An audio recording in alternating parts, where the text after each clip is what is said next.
Halo semuanya, balik lagi bersama saya M. Tegar Hair di channel Pendidikan Matematika.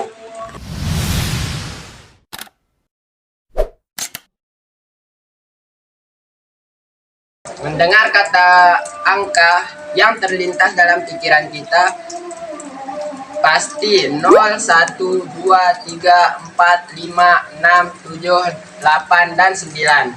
Tapi, apakah kita pernah berpikir bagaimana sih sejarah angka tersebut dan bagaimana angka dapat disimbolkan seperti yang kita kenal saat ini?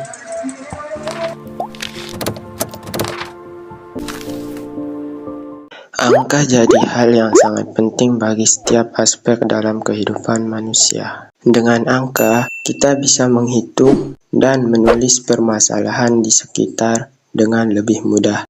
Misalnya, menghitung tanggal, uang, meteran listrik, dan lain sebagainya.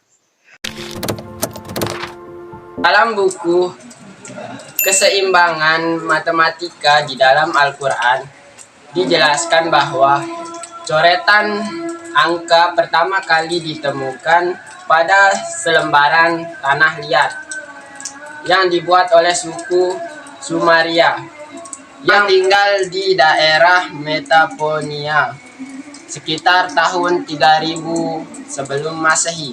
Berbagai peradaban di dunia turut membahas tentang sistem angka. Dalam perkembangannya, misalnya bangsa Mesir kuno menulis angka pada daun lontar. Mereka menulis dengan tulisan hieroglif. Garis lurus melambangkan satuan, lengkungan atas untuk puluhan, lengkungan menyamping seperti obat nyamuk untuk ratusan, dan jutaan dilambangkan dengan simbol seorang laki-laki yang menaikkan tangan. Sistem ini dikembangkan oleh bangsa Mesir lalu menjadi sistem hieratik. Sedangkan bangsa Roma menggunakan 7 tanda untuk mengetahui angka, yaitu I, V, X, L, C, D, dan M. Deretan tersebut disebut dengan angka Romawi yang digunakan di seluruh Eropa hingga zaman pertengahan. Sementara itu, angka modern saat ini berasal dari simbol yang digunakan oleh para ahli matematika Hindu India di tahun 200 sebelum Masehi. Kemudian dikembangkan oleh seorang Arab sehingga disebut angka Arab. Kemajuan besar lainnya adalah pengembangan gagasan angka 0 sebagai bilangan dengan lambangnya tersendiri. 0 telah digunakan dalam notasi posisi sejak 700 sebelum Masehi oleh orang-orang Babilonia. Namun mereka melepasnya menjadi lambang terakhir pada bilangan tersebut. Dibanding dari seluruh angka dari 1 sampai 9, angka 0 adalah angka yang paling terakhir kemunculannya. Bahkan, angka 0 pernah ditolak keberadaannya oleh kalangan gereja Kristen.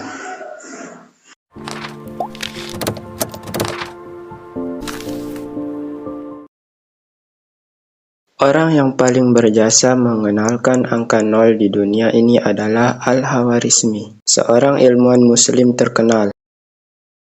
Beliau memperkenalkan angka 0 melalui karyanya yang monumental, Al-Jabar wa Al-Muqbalah. Familiar? Yes, sekarang kita mengenalnya dengan nama Al-Jabar. Lalu siapakah Al-Khwarizmi itu? Nama lengkapnya Muhammad bin Musa Al-Khwarizmi, seorang ilmuwan besar pada masa dinasti Abbasiyah. Lahir di kota Khwarizmi atau Khiva, Uzbekistan pada tahun 780 Masehi atau 164 Hijriah, adalah seorang yang ahli dalam bidang matematika, astronomi, astrologi, dan geografi. Penemu angka 0, penggagas algoritma, perintis konsep aljabar, dan masih banyak penemuan-penemuan lainnya. Itulah sederet prestasi Al-Khwarizmi. Bahkan ia mendapatkan gelar sebagai Bapak Matematika dan Bapak Algoritma. Para matematikawan di seluruh dunia mengakuinya dan berhutang budi kepada Al-Khwarizmi. Ia juga mengarang buku sendial atau alat-alat petunjuk waktu dengan bantuan bayang sinar matahari. Untuk menghormati jasa yang sangat besar dari Al-Khawarizmi, maka di depan Fakultas Matematika Universitas Teknologi Amri Kabir, Teheran, Iran, dibuat patung Al-Khawarizmi dengan ukuran yang cukup besar.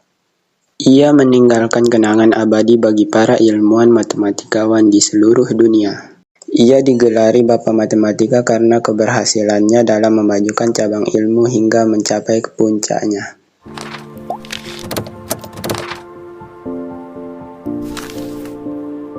Nah, itulah bagaimana sejarah angka dari awal hingga sekarang yang kita gunakan dalam berbagai kegiatan kita sehari-hari. Terima kasih telah menonton video ini. Semoga bermanfaat dan kita bisa menambah wawasan dalam mengenal matematika.